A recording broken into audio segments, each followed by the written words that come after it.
तो चलिए सीधे मुद्दे पर आते हैं। आज हम भारत में समलैंगिक संबंधों के इतिहास की गहराइयों में उतर रहे हैं। हाँ। ये कहानी एक अजीब से विरोधाभास से शुरू होती है। प्राचीन भारत में जहां काफी हद तक स्वीकृति दिखती है, वहीं बाद में इसे अपराध बना दिया गया। बिल्कुल। और अक्सर ये सुनने में आता है ना कि समलैंगिकता पश्चिमी देन है। हाँ, ये बहुत कॉमन है। लेकिन हमारे जो स्रोत हैं, प्राचीन ग्रंथ, कला, कानून, फिर वो औपनिवेशिक दस्तावेज और आज के संघर्ष, वो इस बात को बिल्कुल खारिज करते हैं। सही। तो ये स्रोत एक जटिल सफर दिखाते हैं। बिल्कुल। और हमारा मिशन आज यही है कि इस पूरी यात्रा को समझे, मतलब स्वीकृति से फिर वो अपराधीकरण और फिर अधिकारों की लड़ाई तक, है ना? हाँ, और ये भी देखना कि विविधता हमेशा से भारतीय इतिहास का हिस्सा कैसे रही है, जिसे बाद में दबाया गया। तो फिर शुरुआत करते हैं प्राचीन भारत से। लगभग 1500 ईसा पूर्व से 1200 ईस्वी तक यहाँ नजारा काफी अलग था। सही कहा ना? हाँ, बिल्कुल अलग। वेद, महाभारत, पुराण जैसे ग्रंथों में आप देखें तो सीधी निंदा तो नहीं मिलती, बल्कि अग्नि और सोम, मित्र और वरुण जैसे देवों के गहरे रिश्तों का जिक्र मिलता है। अच्छा। और लिंग की तरलते का जो विचार है, हाँ। वो भी काफी मजबूत था। जैसे शिव का अर्धनारीश्वर रूप है, हाँ। विष्णु का मोहिनी अवतार, इला, शिखंडी जैसे पात्र, हाँ। अर्जुन का ब्रहनल्ला बनना, ये सब दिखाते हैं कि लिंग को लेकर सोच काफी खुली थी। मतलब एक बाइनरी सिस्टम नहीं था बस। नहीं, बिल्कुल नहीं। तृतीय प्रकृति की अवधारणा थी, जो मूल रूप से समाज में पुरुष और महिला के अलावा अन्य लैंगिक पहचानों को मान्यता देती थी। यानी जिसे आज कई बार अप्राकृतिक कह दिया जाता है, उस वक्त समाज के ताने बाने का एक हिस्सा था। हाँ, कह सकते हैं। ये एक बड़ा पॉइंट है। ये तो है। अच्छा, और कानूनी ग्रंथों का क्या? उनमें क्या मिलता है? उनमें भी इसके संकेत हैं। जैसे 4वीं सदी का कामसूत्र है। हाँ। उसमें समलैंगिक व्यवहार और यहाँ तक कि विवाह का भी वर्णन मिलता है। विवाह का भी? हाँ। और दूसरी सदी ईसा पूर्व के अर्थशास्त्र में ऐसे कृत्यों के लिए हाँ, मामूली जुर्माने की बात एकदम है, कंपाउंड, ज्यादा सख्त सजा नहीं। बिल्कुल। और मनुस्मृति, हाँ, उसका भी जिक्र आता है अक्सर। मनुस्मृति में भी सजा है, पर जैसे जाति खो देना या स्नान करना, व्यभिचार या बलात्कार जितनी गंभीर नहीं मानी जाती थी। और हाँ, कला को नहीं भूलना चाहिए। खजुराहो, कोणार्क के मंदिर, वहां तो साफ चित्रण है। बिल्कुल स्पष्ट समलैंगिक चित्रण है। हाँ। तो हाँ, शायद जश्न नहीं मनता था हर जगह, पर एक तरह की सहिष्णुता थी, समाज में जगह थी, उन्मूलन की बात नहीं थी। ठीक है, तो ये प्राचीन भारत की बात हुई जहां सहिष्णुता लिखती है। लेकिन मध्यकाल में क्या हुआ? लगभग 1200 से 1757 ईस्वी तक। हाँ। क्या ये जारी रहा? यहाँ तस्वीर थोड़ी जटिल हो जाती है।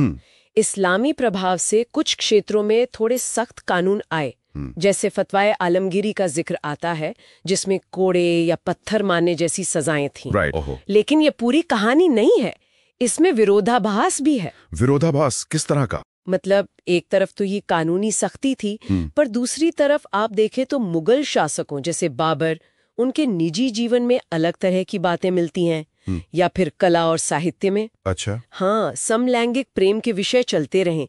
मीर तकी मीर जैसे शायरों की गजलें हैं, साकी का जो रूपांकन है, सूफीवाद की भी कुछ शाखाओं में ऐसी प्रथाएं थीं, जिन पर आज शायद ज्यादा बहस हो।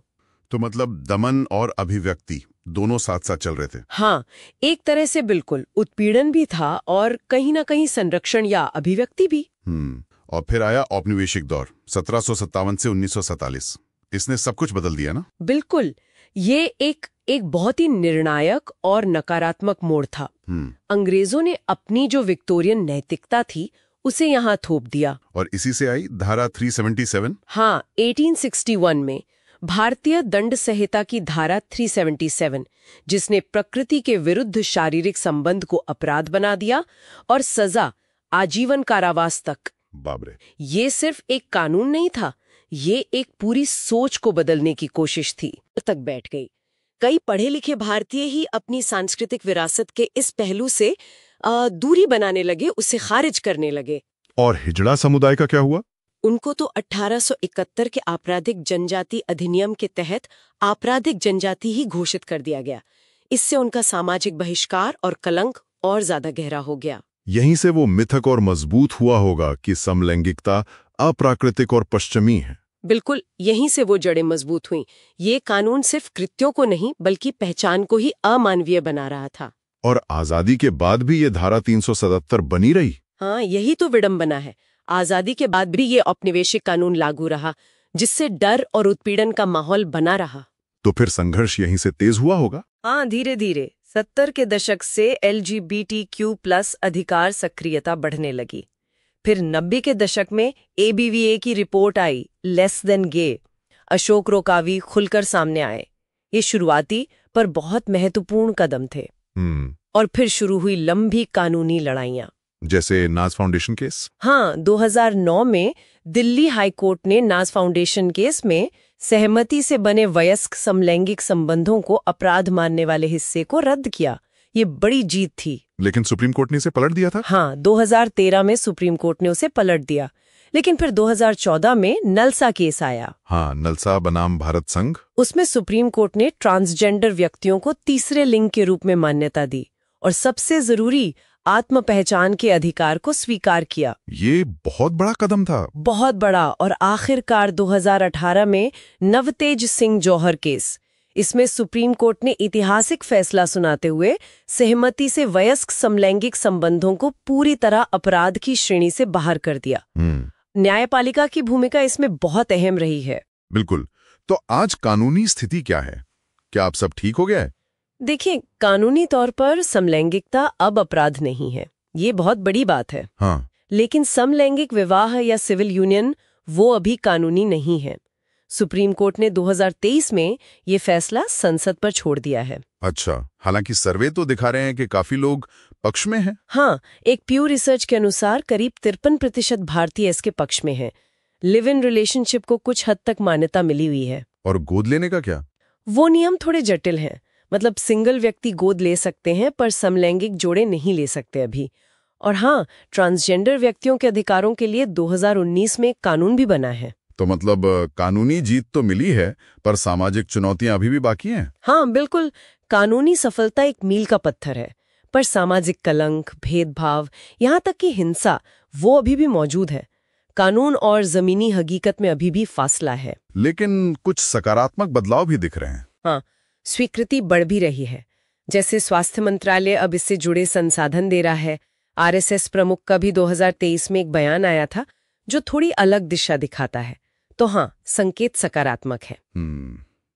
तो संक्षेप में कहें तो ये कहानी स्वीकृति से दमन और फिर अधिकारों के लिए एक बहुत लंबे और जारी संघर्ष की है। बिल्कुल। और मेरे ख्याल से सबसे बड़ा निष्कर्ष ये निकलता है कि जिसे विदेशी या नया या पश्चिमी कहा जाता रहा, वो असल में यहीं का था।